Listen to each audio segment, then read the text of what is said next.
And now, second big reason for inflation is Vladimir Putin and gas prices. Not a joke. Okay. Let's find out if that's reality. Joining me now, frequent guest Carol Roth, recovering investment banker, author of the book, The War on Small Business.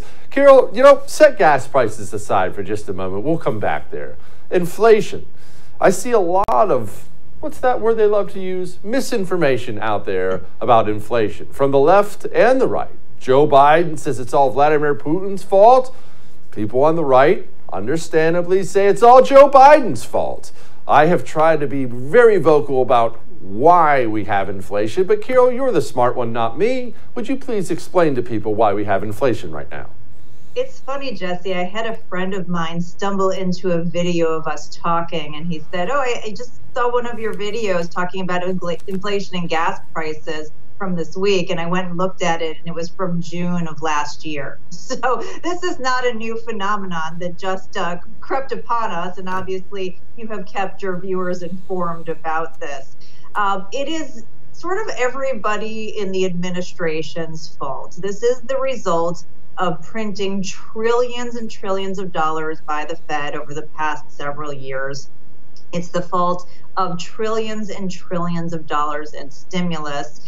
And so Joe Biden did walk into a bad situation, but instead of changing things around, he just doubled down and made it worse. He canceled oil and gas leases and the Keystone XL pipeline. He kowtowed to the ESG folks who are making it difficult for capital investment in the energy sector. He decided in March of last year, when things should have been getting back to business, we had the vaccines and all that good stuff, to do the quote unquote American Rescue Plan, $1.9 trillion in stimulus. Oof. And now you're going to say something that you called stimulus is not stimulating prices. Of course it is. On top of that, all of the decisions that have then led to the disruption of the labor and supply chain, all of these things are causing inflation. And what they've done is they've made us more economically vulnerable, as well as vulnerable from a national security standpoint vis-a-vis Putin. So Putin's certainly making it worse, but only because our president and the administration and politicians before him have created this economic vulnerability. Carol, ESG, what do those letters mean? I don't understand.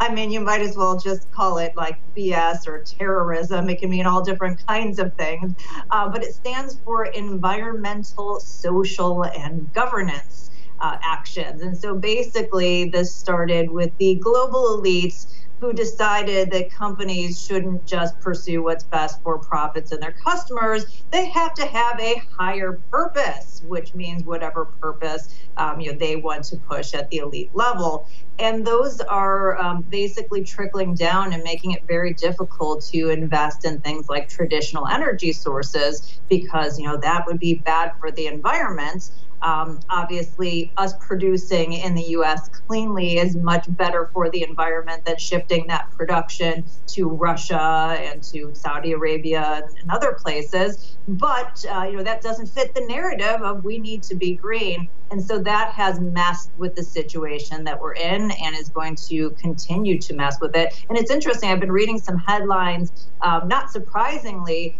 that folks like Russia have been funding some of these activists, these climate activists, to try to create more dependency in areas like Europe on Russian oil. So, the things that everybody is woke about and, we need to be green and clean and whatnot, a lot of times is unsurprisingly coming from bad actors.